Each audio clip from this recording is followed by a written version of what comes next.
Балаева. Қазақстанда жүргізушілерге қайта емтихан тапсыру міндеттеледі. Сенатор Марат Қожаев жүргізушілердің жол қозғалысы ережелерін білуін және көлік жүргізу дағдыларын тұрақты түрде тексеріп отыруды ұсынды. Сенатор бұл шара жол апаттарының санын азайту үшін керек дейді. Ол премьер-министр Олжас Бектеновке жолдаған депутаттық сауалында жүргізушілерді оқыту және бақылау жүйесін қайта қарауды, сонымен қатар әр 10 жыл сайын міндетті қайта аттестация енгізуді ұсынып отыр.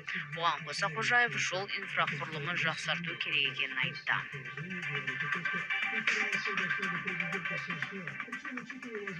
Дариға Назарбаева Астана опера кеңесінің құрамынан шығарылады. Мәдениет және ақпарат министрінің театрдың қамқоршылық кеңесінің құрамын өзгертуге қатысты бұйрық жобасында осылай делінген.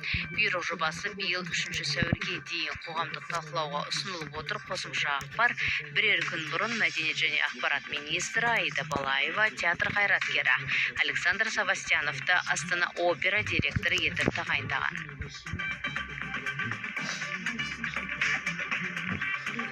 16 наурызда еліміздің 5 боксшысы әлем чемпионатының финалында өнер көрсетеді. Қазақстанда Виктория Графиева бокстан әлем чемпионатының жартылай финалында сербиялық Наталья Шадринаны 4-1 есебімен жеңді.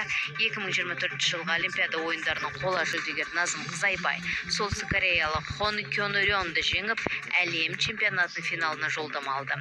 Ал бокстан Қазақстан құрамасының спортшысы Алуа Балқыбекова болса, солтүстік Корея құрамасының атына сынға түскен.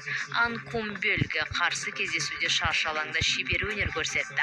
Ал 63 келіге дейінгі салмақ дәрежесінде сынға түскен Аида Әбікеева жартылай финалдық жекпе-жегінде ресейлік Елена Бабичеваны 5-0 есебімен жеңді. Сонымен қатар боксшы Елдана Тәліпова 81 келіден жоғары салмақ дәрежесінде алтын медаль үшін күреседі.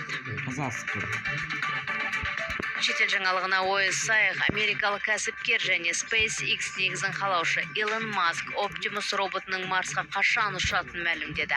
Оның айтуынша адамның да Марсқа ұшатын уақыты шамамен белгілі. Маск X әлеуметтік желісінде адамзаттың ғарышты жаулау алу жоспарларын бөлісті. Марсты игеруге бірнеше жыл қалды дейді. Ғарыш кемесі келер жылдың соңында Марсқа ұшады. Бортында Optimus болады. Егер қону сәтті болса, онда адамдарды жеткізу 2029 жылы немесе 2031 жылы болуы мүмкін, деді Маск. Optimus роботының адаммен максималды ұқсастығы бар және оны нейронды желілер басқарады. Әзірлеушілердің айтуынша ол тіпті үй шаруашылығын жүргізе алады. Әзірге осы, өзге де ақпарат туралы толығырақ Авторадио.kz ақпарат сайтынан біле аласыздар. Бұл Авторадио Қазақстан. Ауа райы болжамы. Бүгін Петропавл Қостанай қалаларында 1 градус жылы, Көкшетауда +2, Павлодар, Екібастұз қалаларында 1 градус суық болады, Түркістан, Шымкент қалаларында 18 градус жылы. Тараз, Атырау, Ақтауда +14, Қызылордада 16 градус жылы, Ақтөбеде +2, Оралда 13 градус 0-ден жоғары, Семейде +1, Өскемен, Қарағанды, Теміртауда -2, Жезқазғанда +1, Балқашта -1, Талдықорғанда 13 градус жылы, Астанада 0 градус, Алматыда +14. Авторадио.